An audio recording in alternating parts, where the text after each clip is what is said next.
Слободата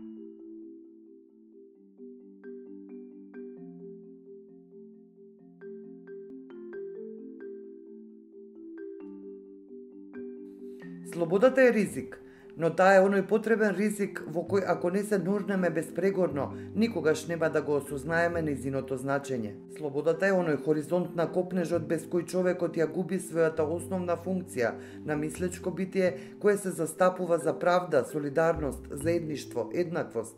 Една од задачите на Гете институт е да ги идентификува и да ги поддржува културните различности во една држава.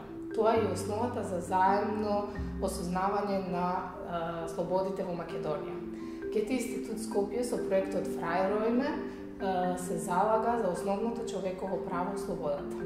Овој семинар одлично се вклопува со неколкогодишните преокупации на контрапункт во однос на преиспитување на капацитетите и моките и тоа што всушност представува критичка култура. Од друга страна, представува една добра почетна точка уште еднаш да ги преиспитаме концепциите каде почнува, а каде завршува слободата. Концептот на слободата, како и концептот на вистината, впрочем, е еден од најкомпликуваните филозофски, а потоа и секакви други политички и така натаму концепти во историјата на западната цивилизација. Со денешната криза на либералната демократија, на либерално-демократските вредности, сите овие расправи повторно се враќаат на самите концептуални основи, замислени и предвидени и поставени уште од Аристотел па наваму. Слободата е најсуштинското право во едно организирано општество.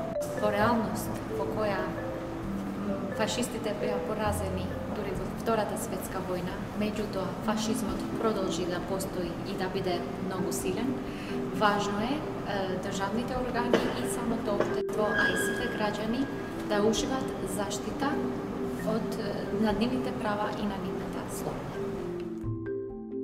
Не може да има слобода во ситуација кога луѓето немаат леп да јадат. А луѓето не може да имаат леп да јадат, односно да имаат добри услови за живот, во ситуација кога се водат економски политики кои што им одговараат само на најбогатите, односно на елитите.